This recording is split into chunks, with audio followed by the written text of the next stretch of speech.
तो भाई लोगों क्या हाल है। और यार देखो, जहाँ पहले बॉलीवुड की बेकार मूवीज भी हिट हो जाती थी, वहीं अब बॉलीवुड में बनी अच्छी फिल्में भी हिट नहीं हो पा रही। लेकिन अगर हाँ हिंदी वेब सीरीज की बात करें तो वो लोगों को बहुत पसंद आ रही है, जैसे the Family Man, Sacred Games, Panchayat, Mirzapur और भी कई सारी सीरीज जिनके अगले सीजन का लोग पागलों की तरह वेट कर रहे हैं। और उन लोगों में मैं भी शामिल हूँ। अब इन हिंदी वेब सीरीज को हम लोगों ने बहुत पसंद किया, जिस वजह से ऐसी और भी कई सीरीज बनी। एंड इन्हीं सीरीज की वजह से कई सारे टैलेंटेड लोगों को अपने सपनों को सच करने का मौका मिला। वैसे सपने तो आपने भी बहुत देखे होंगे, लेकिन हर कोई अपने सपने को पूरा करने की हिम्मत नहीं कर पाता। पर अच्छी बुक्स पढ़ने से हमें अपने ड्रीम्स अचीव करने के लिए हिम्मत और नॉलेज दोनों ही मिलती है। लेकिन आजकल बैठकर बुक्स पढ़ने का टाइम किसके पास है। पर आपको फिक्र करने की जरूरत नहीं, क्योंकि अब आप बुक्स को सुन भी सकते हैं। मैं आपको एक ऑडियो बुक रिकमेंड करता हूँ जिसका नाम है बादशाह ऑफ बॉलीवुड। दोस्तों ये कहानी है उस मिडिल क्लास लड़के की जिसने सपने देखने की हिम्मत की और उन्हें पूरा भी किया, और ये साबित कर दिया कि किसी भी चीज को शिद्दत से चाहो तो पूरी कायनात तुम्हें उससे मिलाने की कोशिश में लग जाती है। इस ऑडियो बुक को आप आसानी से कुकू एफएम पर सुन सकते हो।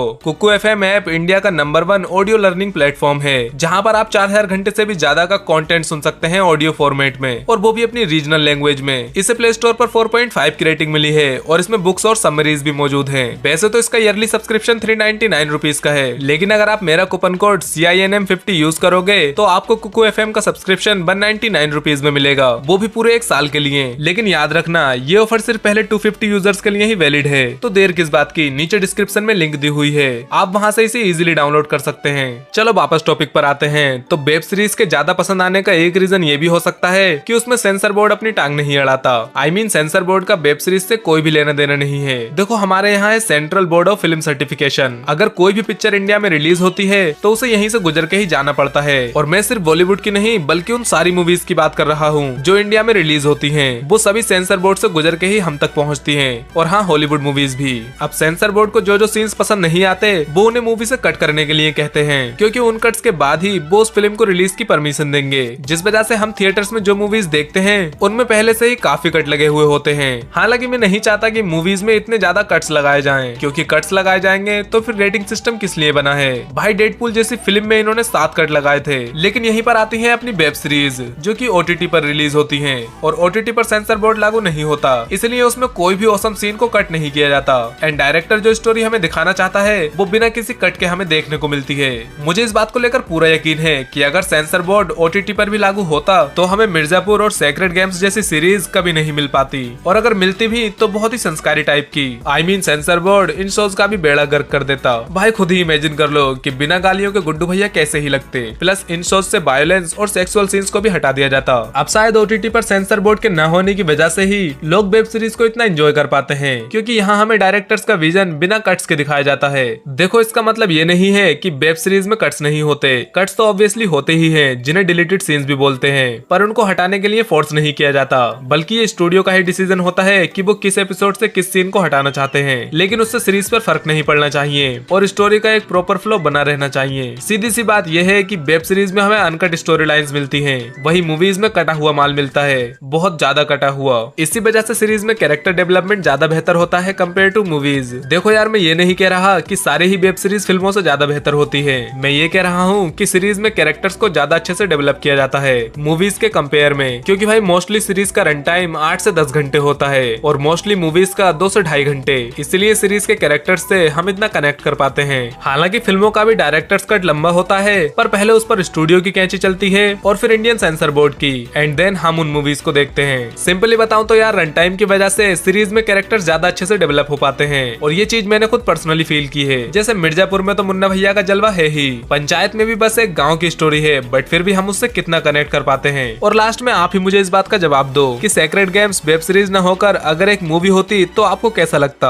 अब ये सभी सीरीज काफी ज्यादा पॉपुलर हैं और लोग इन कैरेक्टर्स को भी पसंद करते हैं, क्योंकि इन्हें काफी अच्छे से पूरा टाइम लेकर आराम से डेवलप किया जाता है। भाई करेंगे ही, क्योंकि सीरीज में 8-10 घंटे होते हैं इनके पास। वेब सीरीज को ज्यादा पसंद करने का एक और रीजन हो सकता है रिलेटेबल कंटेंट। भाई पर्सनली मैं वेब सीरीज से बहुत ज्यादा रिलेट कर पाता हूँ, खासकर पंचायत जैसी सीरीज से, और आप सब भी कर पाते होंगे। बट अगर आप सोचने जाओगे तो पंचायत की स्टोरी वैसी नहीं है जैसे कि नॉर्मली मूवीज या वेब सीरीज की होती है।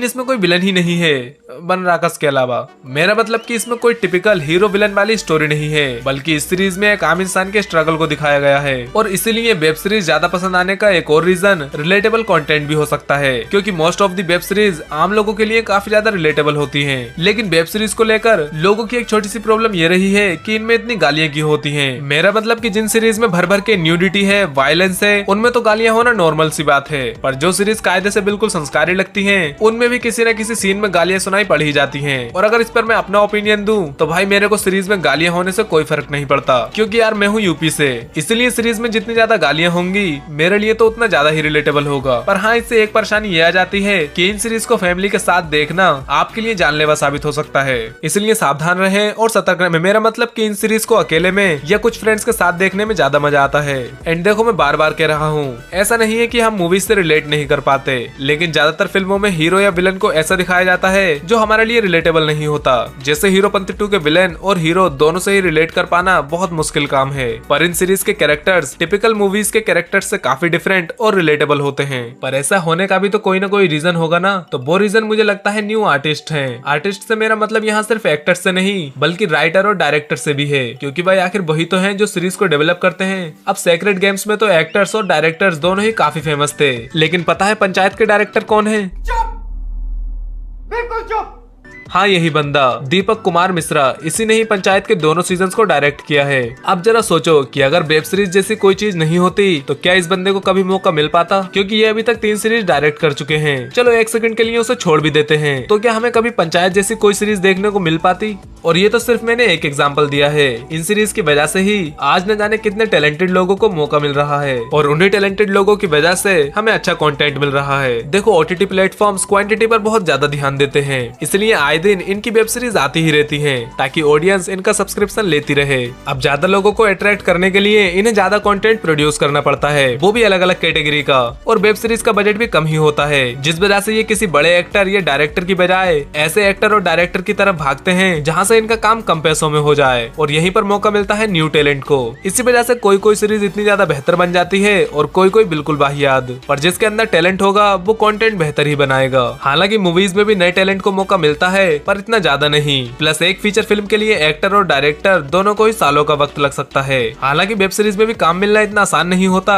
पर मूवीज के कंपैरिजन में थोड़ा इजी रहता है, इसलिए वेब सीरीज के थ्रू न्यू टैलेंट को भी मौका मिलता रहता है। अब वेब सीरीज से हटकर थोड़ा ओटीटी प्लेटफॉर्म और थिएटर मूवीज के बारे में बात करते हैं। देखो, सच बताऊं तो ओटीटी प्लेटफॉर्म्स मुझे बहुत ही सस्ते लगते हैं भाई। अमेज़न प्राइम और डिज्नी प्लस हॉटस्टार दोनों का सब्सक्रिप्शन 1500 रुपए साल का है। By the way, not sponsored. अब एक बार जो आपने सब्सक्रिप्शन ले लिया तो आप नया पुराना सारा कंटेंट देख सकते हो, वो भी 1 साल के लिए। और आजकल तो मूवीज भी रिलीज के 2 महीने के अंदर ही ओटीटी पर आ जाती हैं। तो देखो, सीधी सी बात इतनी है कि ओटीटी की वजह से थिएटर्स पर असर पड़ा है, क्योंकि यार अब हर कोई हर पिक्चर थिएटर में नहीं देखना चाहता। भाई मैं खुद ही सारी की सारी फिल्में थिएटर में नहीं देखता, पर हाँ, मूवी देखने का जो एक्सपीरियंस थिएटर में होता है, घर पर वो एक्सपीरियंस आपको कभी नहीं मिल पाएगा। पर थिएटर्स में जाने के लिए ट्रेवल भी करना पड़ता है, वहीं ओटीटी को एक्सेस करना बहुत इजी है। पर फिर भी पर्सनली मुझे थिएटर्स ज्यादा पसंद है। तो भाई ये थे वो रीजन जिनकी वजह से मुझे लगता है कि लोगों को वेब सीरीज इतनी पसंद आ रही है। बाकी आपका इसके बारे में क्या सोचना है कमेंट्स में जरूर बताना, और कुकू एफएम ऐप को आप डिस्क्रिप्शन में दी गई लिंक से डाउनलोड कर सकते हो। तो भाई अगर आपको ये वीडियो पसंद आई हो तो लाइक और शेयर जरूर करना, साथ ही चैनल को भी सब्सक्राइब कर लेना। बाय।